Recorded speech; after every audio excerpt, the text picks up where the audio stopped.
Hey guys, Drongeaux here, and today we're going to be talking about Paladin changes, specifically dual wielding Paladin. We're going to look at the talent trees, we're going to look at the new abilities that we have, and we're going to see some of the dual wielding Paladin in action. In addition, we're also going to take a look at some of the custom content that Duskhaven, which is a vanilla plus classic server running on the Wrath of the Lich King engine, provides for us, namely quality of life features like running back to your body with incredible speed. That's one of my favorite ones, and some custom quest lines in Westfall and Redridge. So let's get right into it. Alright, so here we see that there is a new ability, Radiance Aura. It heals nearby party and raid members for 2% of their total health every 7.3 seconds and increases hit rating for 2% for the user. Let's actually take a look at the tooltip in-game because it's a little different than what we see here, with a little more flavor and nuance. And if we bring it up, we're going to see that the Paladin sparkles with resplendent light, healing nearby allies for 2% of their maximum health every 6.5 seconds. It also increases the hit chance for 2% for the Paladin, which is excellent for dual wielding. And your judgment range is increased massively. Now in Classic, the range was 10 yards. When you have Radiance Aura active, you actually go to 25 yards. And if we take a look at the judgment here under Radiance Aura, currently 10 yards, we're going to go ahead and activate it, and it'll switch to 25 yards. So 25 yard range, more like what we know in Wrath of the Lich King. I think an excellent change, obviously, because you don't have to be that close to the mob to actually pull it, and this really helps tank paladins out, just to get those mobs under control. We also have, of course, a new race combo. Taurens can become paladins, and the mass resurrection quests are available from Variant and Thrall. We're starting with protection changes here. Protection paladins have Ardent Defender now becoming an active ability. Similar to Shield Wall, you're going to be able to reduce the damage that you take for 20% for 10 seconds, and attacks which would otherwise kill you now cause you to be healed up to 25% of your maximum health. So we're taking a little bit of the Holy Priest Guardian Spirit flavor and adding it to paladins, making it an active ability, which is another button that you can press, making your class more engaging. I'm not sold on this change though. For me, I do like for Ardent Defender to be something that procs automatically, because you can at least save yourself, and if you don't click the button, you're dead. That being said, having more buttons that you can click and more ways to interact with your class is a change that I welcome. There's a new resource as well, Radiance and Holy Power, which is generated through and used for your protection spells. At 3 holy power stacks, you'll emit a light wave, dealing damage and reducing damage received by 5%. Your next Avenger Shield grants you an Absorb Shield for 20% of your maximum HP after Radiance is used. So you have a little bit of synergy when it comes to using your ability to build up the resources, spending them, and being rewarded for spending those resources that you built up in the form of damage mitigation and increased Absorb, more survivability. I like when you have a synergy between the resources that you have to use and the abilities that you're using as a result of your specialization. So I like this change. I think that it's something that helps overall and gives your paladin a little more robust feeling. Shield of the Righteous.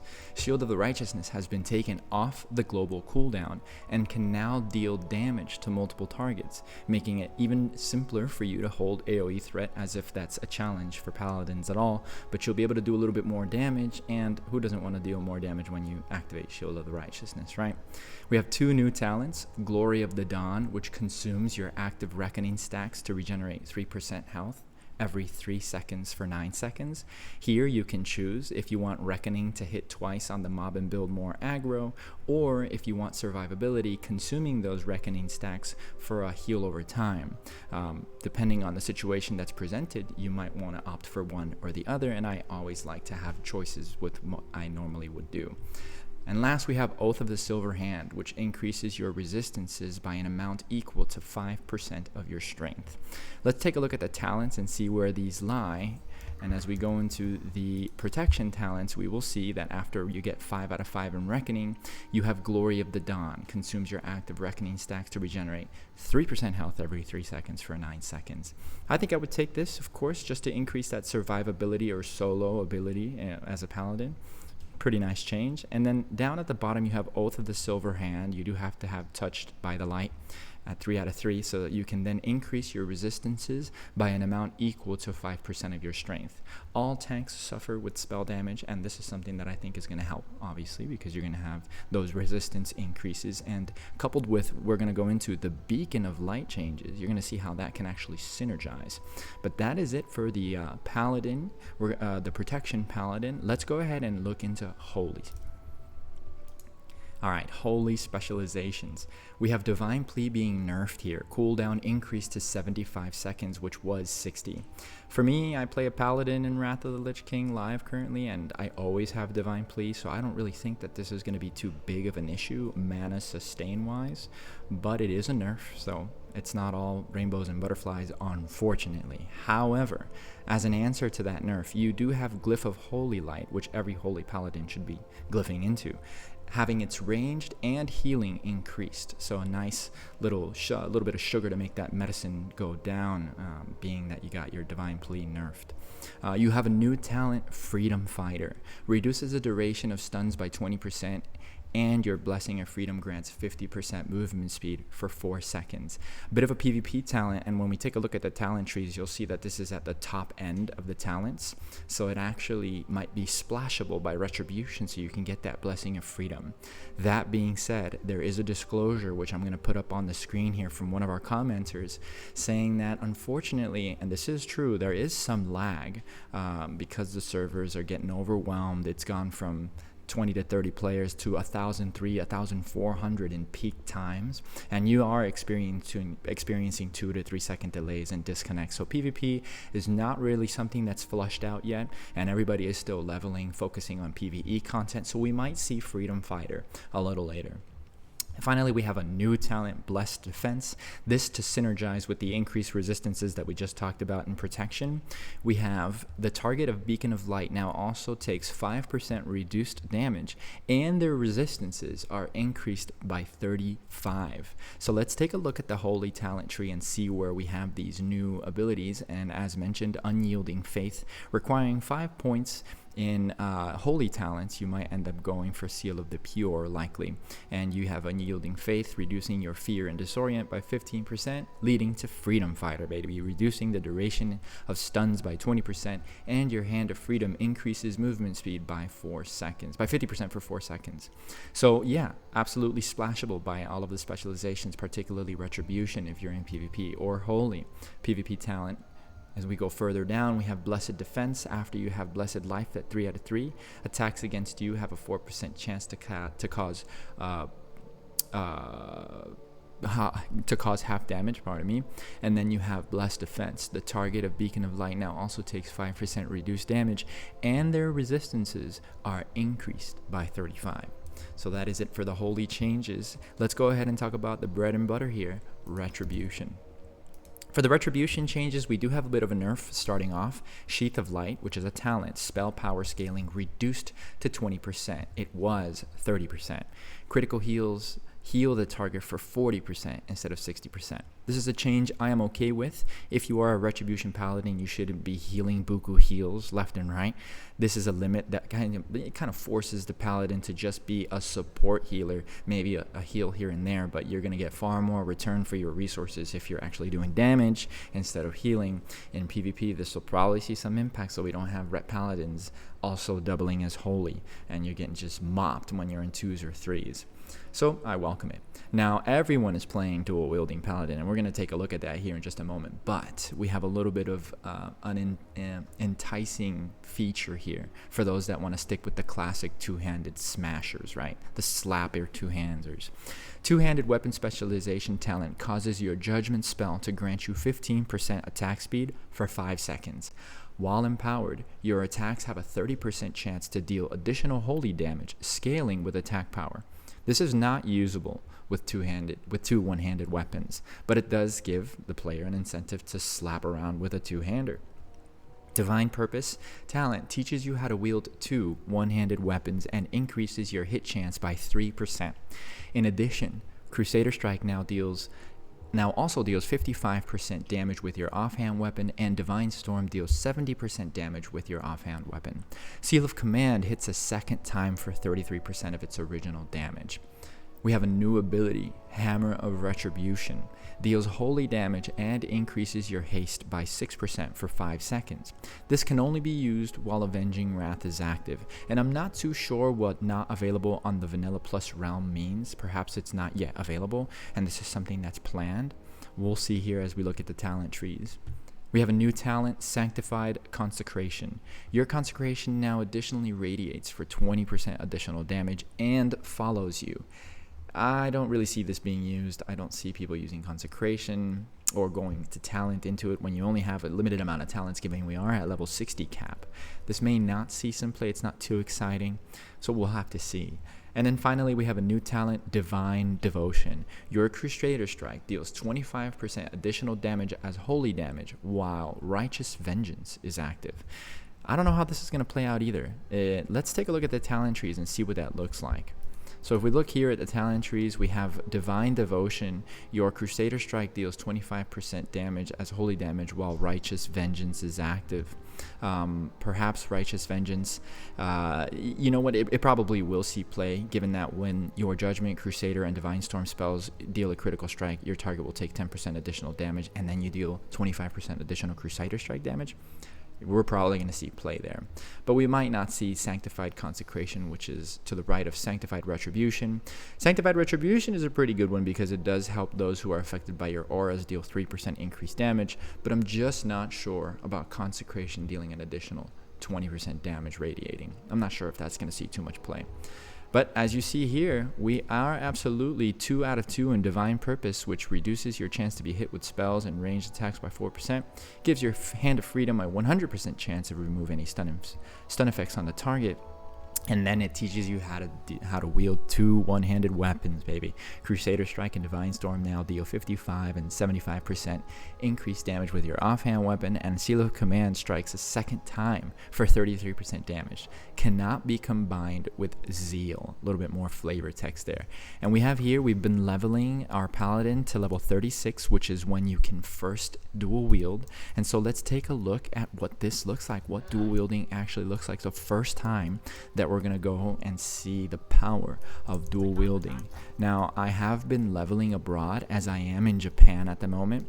In reference to the lag comment that we have, we're at 270 ms connecting from Hakone, Japan at the moment, which is in the middle of the mountains. So in my opinion, it's not that bad, especially because you're going to see here, we're not really going to have delay from when I click and when we're actually dealing damage. And here we go, baby. We're doing dual wielding Paladin. This is what we're talking about here, man.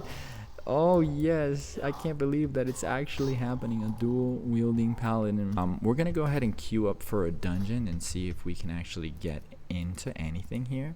We probably won't. Oh, look at that. We actually can get in immediately. So let's go ahead and see what the power of dual wielding Paladin has to offer. Perfect. We're going to go into Scarlet Monastery here. Have I done this one already? Actually, no. This is the first time that I'll be doing this. So let's begin. Look at that. We have a Tauren Paladin dual wielding as well. No, a Tauren Paladin. Let's see here. Yeah, Tauren Paladin healer along with me. All right, let's go. Activate a little Blessing of Kings on ourselves. Oh, this guy's pulling big. This guy's pulling big. Here we go. Drop a Consecration.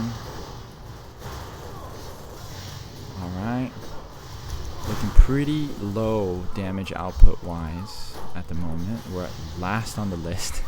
Likely because we're missing our Crusader Strike. We're missing our Divine Storm. But it's still, very fun to be dual wielding in here. So right there we did 156 DPS. We are absolutely getting smashed by the monk. The monk is kicking some booty here. But the monk is level 42, of course, to my 36. So they're going to do far more damage scaling wise.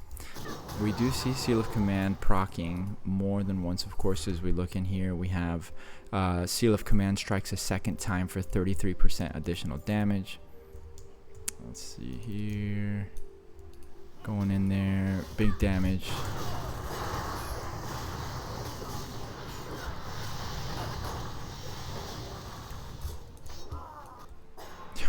This warrior is absolutely smashing this instance here. Alright, consecration down, judgment, and hope for some seal of command procs. Got a level. So we're between 200 to 400 DPS at the moment. And we're at the end of the dungeon, about to fight Herod. And there he goes, activating his heroic leap ability. Consecration down. Back up a little bit so we can actually see the elemental shaman raining chaos from above. And that is the dungeon complete, folks. We're going to go ahead and need on this. Absolutely. Have that actually. We're going to show y'all some of the Duskhaven features as promised earlier on the video coming up next. Okay, so we're going to take a look at the run speed while in ghost form, which is a massive quality of life change that I very much enjoy. Nobody really likes to run back to their body, so check it out. This is authentic speed, not sped up, as is. Look how fast we're going to be going. Right. This should have been done forever ago in World of Warcraft. Not sure why they haven't done it, but this is how fast you should go. And Night Elves go even faster. So well done, Duskhaven, for this quality of life change. Here's an example of one of the elite quests in Westfall when you're first getting in. A little bit of lag there, you can see. But we're up against a huge malfunctioned harvester here that does some pretty good damage. So it takes me a few tries to get him down, which is challenging and invites the player to really play their class and use their abilities, especially in early levels. So we're going to go ahead and watch how this plays out and how we eventually get this down. One of the first quests that you get when you enter Westfall, custom quests that Duskhaven has provided, creating these mobs that we go up against. Pretty cool. Let's check it out.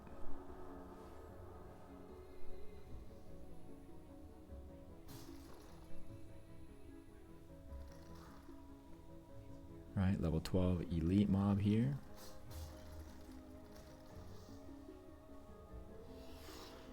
Freezes you. Not your run-of-the-mill mob. Not simple to go up against. Kind of involves a little bit more awareness. Isn't just a training dummy that moves around. So I can appreciate it. And then we turn it in and get a massive amount of experience. The Harvester. Excellent. You'll love to see it. And finally, we have the quest in Redridge Mountains. Quests like these, the custom ones that Duskhaven is adding, really cool, right? We have like a little mini arena at the basement level of the Redridge Mountains Inn. Let's check it out so you can see how much experience you can get early on and feel rewarded for just exploring, going into the basement and seeing that you can take part in a small version of the Nagrand Arena or the Ring of Blood.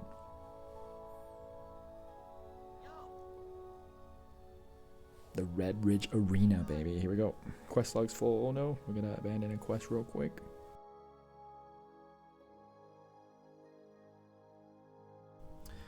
Okay, so in the arena you end up fighting 3 bosses. Part 1 is a giant boar that comes down, a massive pig rather. And once you get through the massive pig, you end up fighting 2 additional mobs that come at you at the same time. And then finally, the final boss. So I'm going to go ahead and let those play out. For each quest that you complete, you get 5,000 experience. So it's a good way to reward the player early on. Some nice level boosting, essentially. Here we're going against Mudsnout and Bilepaw. 2-on-1, so I'm lucky that I'm a tank paladin here. Essentially a little over-leveled. The mobs are green to me at the moment. So almost done with Bilepaw, and then at the end you also get a sack of loot, essentially. That also just gives you a little wink from Duskhaven in their adding of these custom quests. There goes the level that I get, and here comes the final boss.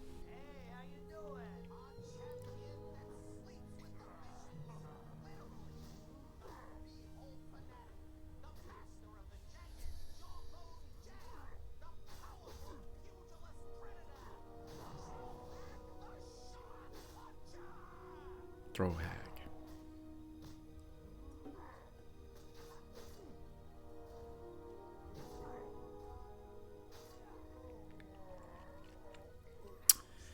There it is, folks. Satchel of Helpful Goods, 15,000 experience, nice and easy. You get an achievement. And for the curious player that goes into the basement in Redridge Inn, you have a little arena for you that's going to help you level up. I like it. That is it, folks, for the Paladin review. A couple of Duskhaven quality of life changes and custom quests that I've brought to you. We're going to keep going through these class reviews. I have been away from my home setup, hence the different background, but I want to say thank you so very much for watching. Hope to see you all in the next one, and happy gaming. Until next time, I'm Drongeaux. See you around.